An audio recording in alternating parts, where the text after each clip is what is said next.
the key battleground in the culture of death and the culture of life happens in the family. If you notice, all legislative issues and the hot topics, the lightning rod topics in society today, they're all around family issues. They're around abortion, contraception, the redefining of marriage. They're family issues. This is where the battle is happening, and because of this, this is where we need to be fighting. If you look at the breakdown in society, it starts with the breakdown in the family. 20, 40 years ago, the breakdown in the family is what is being yielded today. This is what we're experiencing. And so character is either formed or deformed in the family. Every issue in society, coming back to the root capital sins of pride, lust, anger, greed, gluttony, envy, sloth, those capital sins either get their foothold in the family or they get rooted out. So the family is where it's at. Why else is the family so important? Frederick Douglass said, "It is easier to build strong children than repair broken men." It is easier to build strong children than repair broken men. That phrase encapsulates why I have chosen to put my time and money, energy, and life commitment into this apostolate. John Paul II said, "The family is the chief way and necessary path to construct a new and better society and restore hope for the future." Does anybody want a hope for the future? Does anybody want a rebuilt society?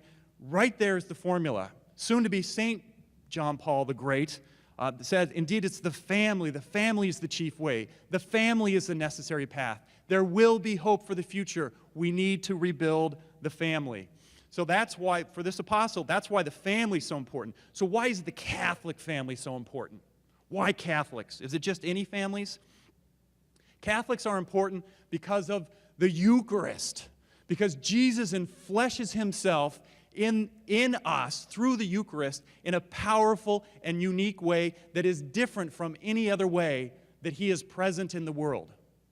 Catholic families are God's most effective instruments to form future generations into the image of his Son. Catholic families are the nursery for the future. Why American Catholic families?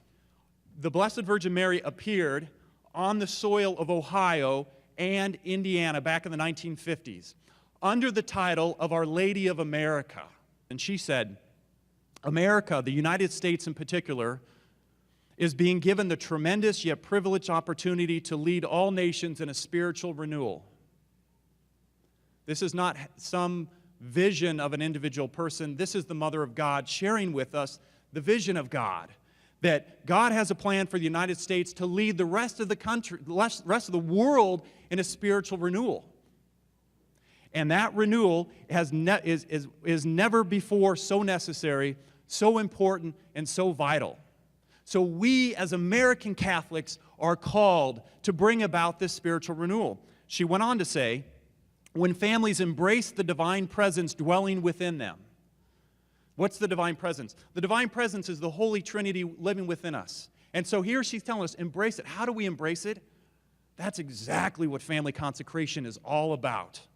It's about embracing the Holy Trinity within us and giving our lives completely to the Holy Trinity, to Christ, and through his mother and in union with St. Joseph. When we do this, and we believe this is the best way to embrace the Holy Trinity dwelling within us, when we make it an intimate and necessary part of our daily living, from this will flow a great love, a conflagration that will envelop the world in the flames of divine charity.